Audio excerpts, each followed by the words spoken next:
नमस्कार, मैं पीयूष शर्मा और आप देख रहे हैं नेक्स्ट न्यूज स्टेशन। अब बात करते हैं गुजरात की। प्रधानमंत्री नरेंद्र मोदी ने शनिवार को गुजरात के पावगढ़ में कालिका माता मंदिर में 500 साल बाद ध्वज फहराई है। मूल मंदिर में 11वीं सदी में बना था। 15वीं सदी में इसका शिखर को गुजरात के सुल्तान रहे महमूद बेगड़ा ने नष्ट कर दिया था। मंदिर के ऊपर पीर सदन शाह की दरगाह बनाई थी। महमूद बेगड़ा को जहरीला सुल्तान भी कहा जाता है। महमूद बेगड़ा युद्ध जीतने के बाद राजाओं से इस्लाम कबूल करवाता था। महमूद बेगड़ा गुजरात का छठा सुल्तान था। उसका पूरा नाम अबुल फत नसीरुद्दीन महमूद शाह प्रथम था। 13 साल की उम्र में गद्दी पर बैठा था और 52 साल तक राज किया। कट्टर इस्लामिक शासक बेगड़ा जहर खाने और राक्षसी भोजन करने के लिए कुख्यात था।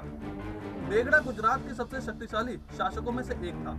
काफी कम वक्त तक जूनागढ़ और पावगढ़ में जैसे इलाकों पर उसने कब्जा कर लिया था। कहा जाता है कि जीत हासिल करने के बाद बंदी राजा से वह इस्लाम कबूल करवाता था और इनकार करने पर मौत के घाट उतार देता था। 472 में बेगड़ा ने द्वारका मंदिर को तोड़ने का आदेश दिया था। बेगड़ा पर अपने शासन में पावगढ़ पहाड़ी पर स्थित महाकाली मंदिर और द्वारका मंदिर को तोड़वाने का आरोप है। 1472 में बेगड़ा ने ही द्वारका मंदिर को तोड़ने का आदेश दिया था ताकि लोगों की आस्था हिंदू भगवान से कम हो जाए। हालांकि 15वीं सदी में इसे दोबारा बनवाया गया था। महमूद को बेगड़ा की उपाधि गिरनार, जूनागढ़ और चंपानेर के किलों को जीतने के बाद मिली थी। उसके राजा में अनेक अरबी ग्रंथों में फारसी अनुवाद किया गया था। उसका दरबारी कवि उदयराज था जो संस्कृत का कवि था। बेगड़ा का पूरा शरीर ही जहरीला हो गया था।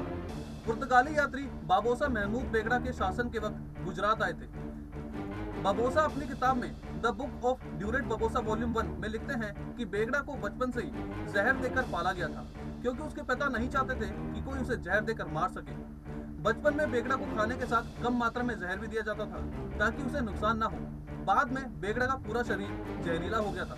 उस दौरान बेगड़ा के शरीर पर बैठने मात्र से मक्खी मर जाती थी। इटालियन यात्री लुडोविको की वर्मेथा की किताब में जहर खाने की बात का जिक्र है। वर्मेथा लिखते हैं कि जब भी बेगड़ा को किसी को मारने का मन होता था तो वह उस व्यक्ति के कपड़े उतरवाकर उसके सामने पान खाता था और थोड़ी देर बाद उस व्यक्ति पर थूक देता था।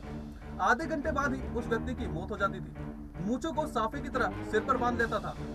बेगड़ा की मूंछों भी काफी चर्चा में रही थी। उसको लेकर पुर्तगाली सैलानी कहते थे कि वह इतनी लंबी और रेशमी थी कि उसे साफे की तरह वह अपने सिर पर बांध लिया करता था।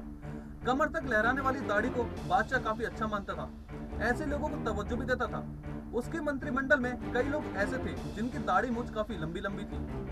कहा जाता है कि महमूद बेगड़ा की भूख राक्षसी थी। वो दिन में 35 किलो खाना खाता था।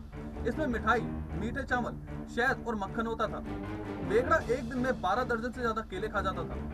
जाहिर है ये बड़ा चढ़ाकर कही गई बातें हैं, लेकिन बेगड़ा की भूख में कुछ तो ऐसा था जिसकी वजह से ऐसी कहानियां बनाई गई थी। फिलहाल इस खबर में इतना ही। आप देखते रहिए नेक्स्ट टाइम न्यूज स्टेशन।